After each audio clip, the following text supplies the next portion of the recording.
yéene kaay bi di observateur ci yoon la xëy tey ak poste bi di bu premier cabinet d'instruction poste bu ndem si yàlla juge Samba Sall jiite woon observateur ne naam ñu koy yóotu bari na waaye du poste bu ànd akub noflaay de ndax ci xibaaru yéene kaay bi lu toll ci 400 dossier wala lu ko ëpp ñu ngi ci taabal joojee rax ci dolli dossier yi gën a saf gën a sensible fa lay jaar ak it magistrat ba koy jiite ci wak coow li koy topp ci wàllum média yi ñu des ak observateur mi ñëwaat ci jaar-jaari njiit lu bees bu section recherche gendarmerie Colobane capitaine Alioune Ndiaye yéenekaay bi ñëwaat ci yëg gi macha allah dale ko ci enquêteur kese atum 2012 ba ni mu nekkee patron yi enquêteurs yi Colobane ñu ne fanweer ak juróom-ñaar ci at ci la toll la koy xaar ci liggéey bi nag du doon lu yomb ndax wuutu commandant Abdou Mbeng du lu ndaw donte moom capitaine Alioune Ndiaye xereñ gi mu ngi fi ñu ne rax ci dolli macha allah dal geeg ràññiku woon ca Patar ga étudiant Fallou Sène fekk baax ñu faatoon ko ci UGB atum 2018 bi gone yi yëngu foo fekk manifester mooy capitaine gendarmerie bi ñëwoon dalal leen moytul gox ba fitna booba moo nekkoon moom capitaine Alioune Ndiaye njiital gendarmerie Diourbel opposition bi ak njiitam ñenn ci ñoom seeni xarkanam ci yéenekaay bi di laas bokk na ci Karim Meïssa Wade Ousmane Sonko Khalifa Ababacar Sall waaye ndaw yi ci mel ni Thierno Bocoum Babacar Diop yéenekaay bi defal rajo seet yaramu opposition boobee ay jaar-jaaram wàllu idéologie ak taxawaayam ci penc mi yéenekaay bi waxit ci ñi nga xamante ni ñooy opposant classique yi maanaam ñi bokk ci ñëwoon démb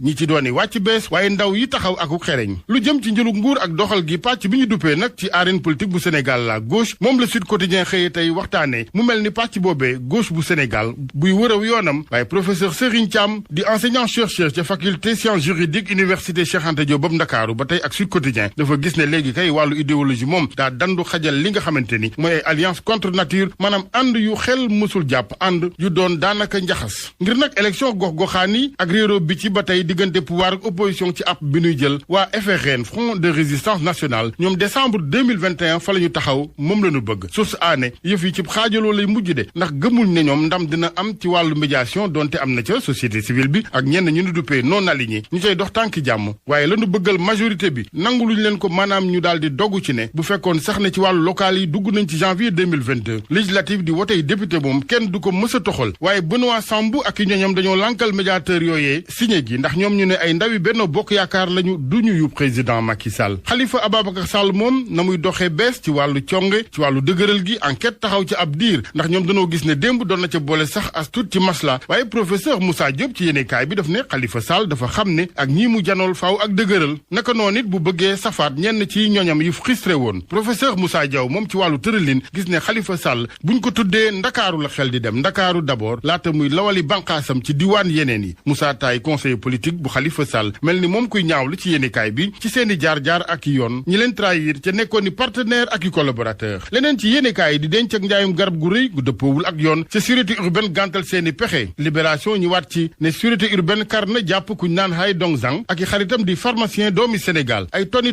garab lañ doon làq cim taax ci Ndakaaru ba ci sax piqûre rek garab yoo xamante dañu ko jagleel ñi amee diabète yu ñu denc ci toilette ca nag ñaawteef yi ay ati ata ngi ñu koy def libération ne police garde à vue na waaja ak ñaari pharmacien yi mu ci lëngaloon juróomi kilifay pharmacie yu doon yëngu ci njaayum garab yu bon yooyu it convoqué nañ leen tey ci àllarba ji Vox Populi ne si sir gu rëy la sûreté urbaine def ci lëngoog direction de la pharmacie ci valeur ub ay milliards docteur Madické Diagne directeur division de l'inspection des médicaments di ñëwaat nag ci yéenekaay bi ci nañu def ba gàntal pexe yooyee njublang lii quotidien moom yamul ci yéemu geeg njàmbarte gi nga xamante ne kilifa yi wane nañ ko ngir si siir gi waaye dafay tiit ngir wér-gu-yaramu askan wi maanaam la santé publique ci Sénégal commission UEMOA Sénégal jëlaat nab toogoom noonee le témoin xëy waxe tey ak paluk ministre Abdoulaye Diop nekkoon fi jamono jëwriñ ji nu dénk wàllu budget le témoin ne géneenuk ndam la ci Sénégal ci njiitam président Sall gannaaw ndam la woon ci lànk embargo bi ñu nasaloon Mali ci jamonoy fitna gëfa woon Sénégal ba tey ci wàllu koom-koom ak njàppale Union européenne Le Soleil ne ngir suqaliwaat gi Union européenne nuppi na ngir gunge ci Sénégal wàllu lamb la ñuy jeexale ak sunu lamb mi ñu xamal ne Ama Baldé Modou Lô yeesalaat nañ seeni licence ca promoteur bi Luc Nicolaï mu ngi ci yoonu régulariser boo bépp combat lamb ji nag ci boppam ak it li waral boobaak léegi tëralin wi ak tëddin wi xar kanam gi munta changé ñu may chance yeneen mbër yi revanche yi dul jeexi ci la Hadj Bekaay Mbaye moom jàpp na ne loolee du lu jaadu ndax nag lamb ji munta yam rek ci juróomi mbër. Savon de Marseille.